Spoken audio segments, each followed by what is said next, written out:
ঢ্যাঁড়সের হয়তো অনেক রেসিপি আপনারা এর আগে ট্রাই করেছেন, বাট ঢ্যাঁড়সের গ্রেভি রেসিপির মধ্যে এই রেসিপিটা মনে হয় সব থেকে সহজ, বানাতে সময় আর উপকরণ দুটোই কম লাগে।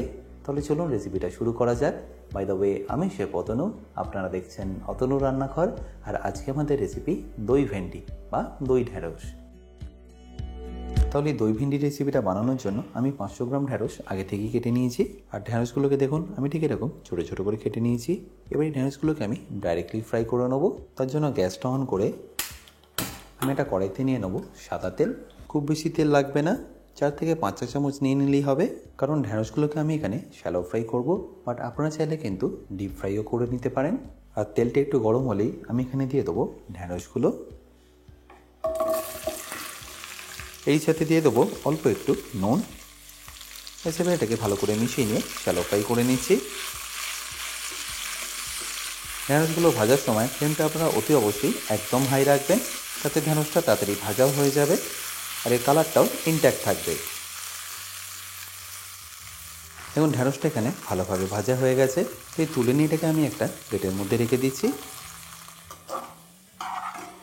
এই স্টেজে ঢ্যাঁড়সটা প্রায় 60% মতো কুক হয়ে আছে, বাকি 40% আমি গ্রেভিতে কুক করে নেবো। আর গ্রেভিটা বানানোর জন্য ওই একই কড়াইতে আমি নিয়ে নিচ্ছি আর একটু সাদা তেল। খুব বেশি লাগবে না, 2 থেকে 3 চামচ নিলেই হবে। আর তেলটা একটু গরম হলে তাতে দিয়ে দিন ফোড়ন হিসাবে 2টো শুকনো লঙ্কা, আর তারই সাথে সামান্য একটু 5 ফোড়ন, ধরে নিন ওই হাফ চামচ মতো। আর এটা থেকে একবার ফ্লেভার ছেড়ে দিলেই এর মধ্যে দিয়ে দিন 1 চা চামচ রসুন কুচি, তারই সাথে 1 চা চামচ আদা কুচি। এবার ফ্লেমটাকে মিডিয়াম করে ভালো করে এটাকে ভেজে নিন। এরপর যখনই দেখবেন এর মধ্যে হালকা একটু এরকম রং এসে গেছে, তখন এখানে দিয়ে দিতে হবে পেঁয়াজ কুচি। আমি এখানে 2টো পেঁয়াজকে একদম ফাইনলি চপ করে নিয়েছি। 500 গ্রাম ভেন্ডির জন্য আপনারা 2টো পেঁয়াজ ব্যবহার করলেই হবে। এবার ফ্লেমটাকে লো রেখে এটাকে ভালো করে ভেজে নিন। আর এটা যতক্ষণ ভাজা হচ্ছে আমি আপনাদের একটা মিক্সচার বানিয়ে দেখাবো। আর এই মিক্সচারটা বানানোর জন্য আমি এখানে নিয়ে নিয়েছি 200 গ্রাম টক দই, যার মধ্যে আমি দিয়ে দেবো 2 চা চামচ কাশ্মীরি লঙ্কার গুঁড়ো, হাফ চা চামচ জিরে গুঁড়ো, 1.5 চামচ ধনে গুঁড়ো, এরপর দিয়ে দিচ্ছি গোলমরিচ গুঁড়ো হাফ চা চামচ, আর সবশেষে লাগবে স্বাদ মতো নুন। সব কিছুকে আমি এবার ভালো করে একবার মিশিয়ে নেবো। আপনারা নিশ্চয়ই খেয়াল করলেন আমি কিন্তু এখানে হলুদটা ব্যবহার করলাম না, কারণ হলুদটা আমি তেলের মধ্যে দিয়ে দেবো বা পেঁয়াজের সাথে একসাথে মিশিয়ে নেবো। তাতে দেখবেন গ্রেভির কালারটা বেশ ভালো আসবে। আর এপাশে দেখুন পেঁয়াজটাও বেশ ভালো করে ভাজা হয়ে গেছে। তাই এই স্টেজে আমাদের দিয়ে দিতে হবে ঝালের জন্য কাঁচা লঙ্কা। আপনারা যেরকম ঝাল খেতে পছন্দ করেন সেই অনুযায়ী এখানে দিয়ে দেবেন। আর এরই সাথে আমি দিয়ে দিচ্ছি হাফ চা চামচ হলুদ গুঁড়ো। এবারই সব কিছুকে ভালো করে একবার মিশিয়ে নিন। আর এটা যখনই ভালো করে মেশানো হয়ে যাবে আর হলুদের কাঁচা গন্ধটা চলে যাবে, যে দইটা আমরা মিশিয়ে রাখলাম সেটা এখানে দিয়ে দিতে হবে।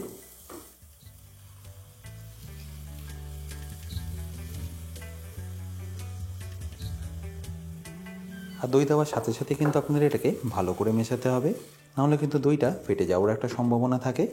আর এই সময় ফ্লেমটা আপনারা একদম লো রাখবেন, তাহলে দেখবেন দইটা ফাটবে না। আর যখনই একবার এটা ভালো করে মেশানো হয়ে যাবে, ফ্লেমটাকে আপনারা মিডিয়াম টু হাই করে দিতে পারেন। এবার এটাকে কন্টিনিউয়াসলি এভাবে মেশাতে থাকুন যতক্ষণ এর মধ্যে থেকে তেলটা ছেড়ে দিচ্ছে।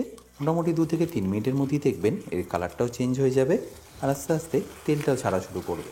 দেখতেই পাচ্ছেন এখন পারফেক্টলি এইভাবে তেলটা ছেড়ে দিয়েছে। এই সময় আপনাদের অ্যাড করে দিতে হবে জল। যেহেতু গ্রেভিটা সেমি গ্রেভি হবে, তাই জন্য এখানে আপনারা খুব বেশি জল অ্যাড করবেন না। সেমি গ্রেভি করার জন্য যতটা জল প্রয়োজন ততটাই এখানে দিয়ে দেবেন। তারপর ফ্লেমটাকে হাই করে এটাকে ভালো করে একবার ফুটিয়ে নেবেন। অবশ্যই এখানে নুনটা আরও একবার চেক করে নেবেন। আর দইয়ের টক ভাবটা ব্যালেন্স করার জন্য অল্প একটু এখানে চিনিও অ্যাড করতে পারেন। তারপর এটাকে আবার একবার ভালো করে মিশিয়ে নিন।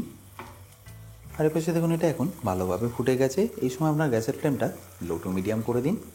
তারপর যে ঢ্যাঁড়সগুলো ভেজে রেখেছিলাম সেগুলো এখানে দিয়ে দিই। আর ঢ্যাঁড়সটা দেওয়ার পরে একবার ভালো করে মিশিয়ে নিয়ে এটাকে ঢাকা দিয়ে কুক করে নিন 2 থেকে 3 মিনিটের জন্য। আর এরপর ঢাকাটা খুললেই দেখবেন ঢ্যাঁড়সটা কিন্তু একদম পারফেক্টলি কুক হয়ে যাবে আর গ্রেভির টেক্সচারটাও দারুণ এসে যাবে। আচ্ছা, এখানে বলে রাখি, আপনারা যারা এখন আমার বেসিক কুকিং কোর্সটা নেননি তারা নিয়ে নিতে পারেন আমার নিজস্ব ওয়েবসাইট www.otanurannaghar.com থেকে। সেখানেও আপনারা পেয়ে যাবেন এরকম ছোটো ছোটো অনেক রেসিপি। এছাড়াও থাকবে অনেক টিপস অ্যান্ড ট্রিক্স, যেগুলো আপনাদের হেল্প করবে নিত্য প্রয়োজনীয় রান্নাগুলোকে আরও সুস্বাদু করে তোলার জন্য। 2 থেকে 3 মিনিট পরে আমি আপনাদের ঢাকনাটা খুলে দেখাচ্ছি। দেখুন আপনাদের দই ভেন্ডি কিন্তু এখন পারফেক্টলি রেডি। তাহলে নিশ্চয়ই দেখলেন কত সহজে এটা আপনারা বানিয়ে নিতে পারবেন, আর এই স্বাদটাও হয় কিন্তু দারুণ সুন্দর। ব্যাস এবার এটাকে ফিনিশ করার জন্য আমি দিয়ে দিচ্ছি অল্প একটু গরম মশলা, ওই হাফ চামচ মতো, আর তারই সাথে অল্প একটু ধনেপাতা। আশা করি সিম্পল রেসিপিটা আপনাদের নিশ্চয়ই ভালো লেগেছে। আর যদি ভালো লেগে থাকে প্রতিবারের মতো আমাকে কিন্তু কমেন্টে জানাতে ভুলবেন না।